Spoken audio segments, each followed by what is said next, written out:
निर्जला एकादशी का व्रत ज्येष्ठ मास के शुक्ल पक्ष की एकादशी तिथि को किया जाता है। हिंदू धर्म में एकादशी व्रत का केवल धार्मिक महत्व ही नहीं है, बल्कि न केवल यह शारीरिक और मानसिक स्वास्थ्य की दृष्टि से भी बहुत महत्वपूर्ण है। एकादशी का व्रत भगवान विष्णु जी की आराधना को समर्पित होता है। एकादशी का व्रत करके श्रद्धा और सामर्थ्य के अनुसार दान भी करना चाहिए। इस दिन व्रत करके व्रत वालों को जल कलश दान करने से पूरे साल भर की एकादशियों का व्रत का फल मिल जाता है। इस प्रकार जो इस निर्जला एकादशी का व्रत रखता है वह समस्त पापों से भी मुक्त हो जाता है।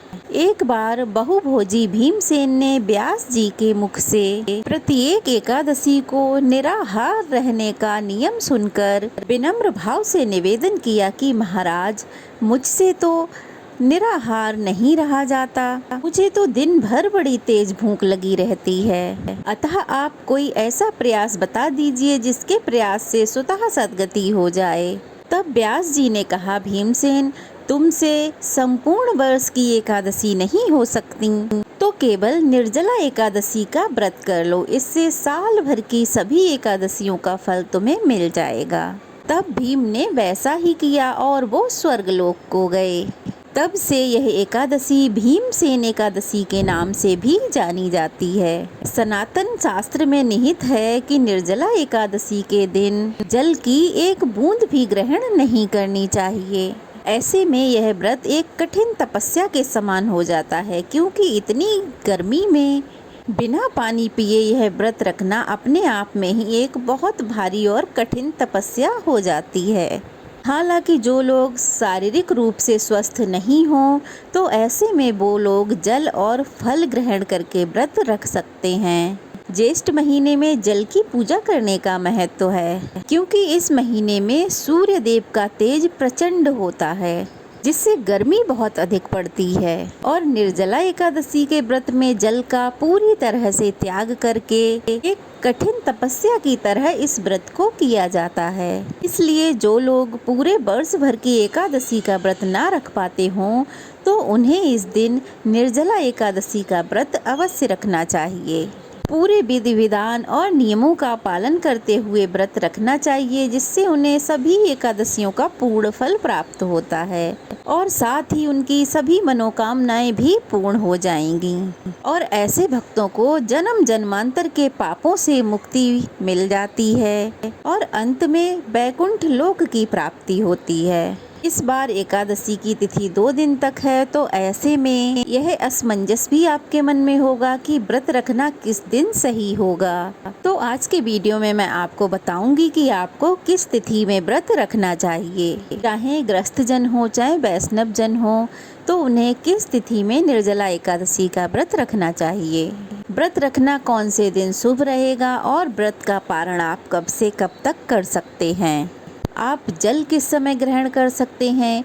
यदि एकादशी के दिन आपको बहुत तेज प्यास लगती है, आपने निराहार और निर्जल रहकर इस व्रत को किया है, तो आप जल की बूंदें या जल कब ग्रहण कर सकते हैं, ताकि आपका व्रत भी बना रहे और व्रत टूटने का दोष भी ना लगे। इस बार एकादशी तिथि प्रारंभ होगी 17 जून सोमवार सुबह 4:44 से और एकादशी तिथि समाप्त होगी 18 जून मंगलवार सुबह 6:25 पे।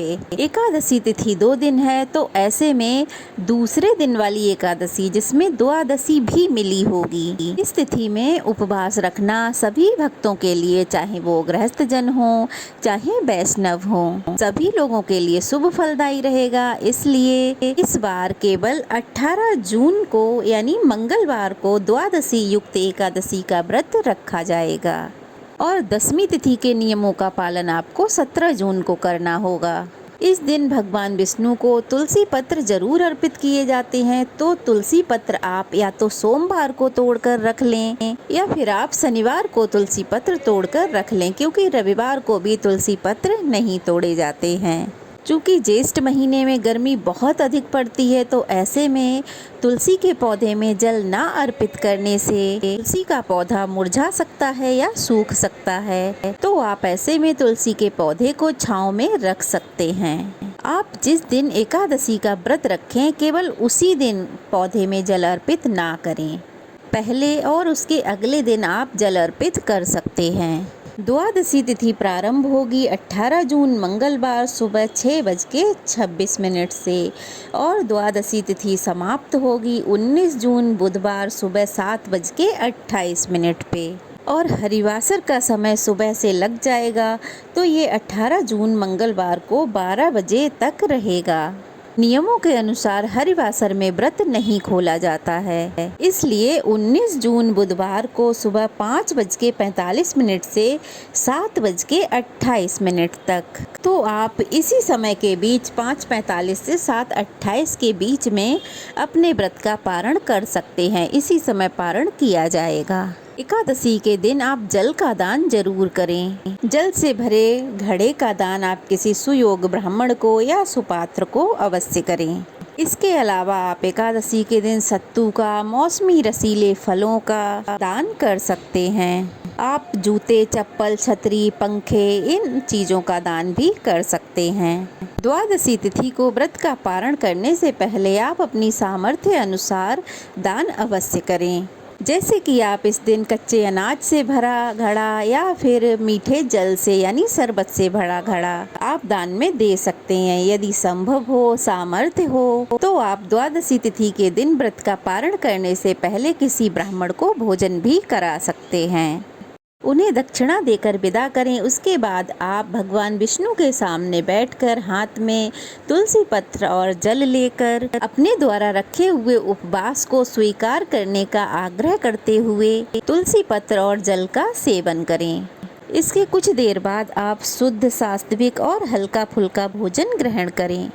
जो लोग निर्जला एकादशी का उपवास एकदम निराहार और निर्जल रहकर रखते हैं, उन्हें व्रत रखते समय, संकल्प लेते समय आचमन करते हुए जल की बूंदें ग्रहण करनी चाहिए। इस व्रत में आप एकादशी के दिन ब्रह्म मुहूर्त से पहले जल का सेवन करने के बाद फिर ब्रह्म मुहूर्त से लेकर अगले दिन के सूर्योदय तक आपको जल का त्याग करना चाहिए। इस बीच अगर व्रत रखते समय आपको बहुत अधिक प्यास लगती है, आपको बिना पानी के रहना बहुत मुश्किल हो जाए, तो आप ऐसी अवस्था में आप पानी से कुल्ला कर सकते हैं। और बहुत अधिक आवश्यकता हो तो शाम की पूजा करने के बाद आचमन जितना जल आप लेकर ग्रहण कर सकते हैं। इससे कोई दोष नहीं लगता है।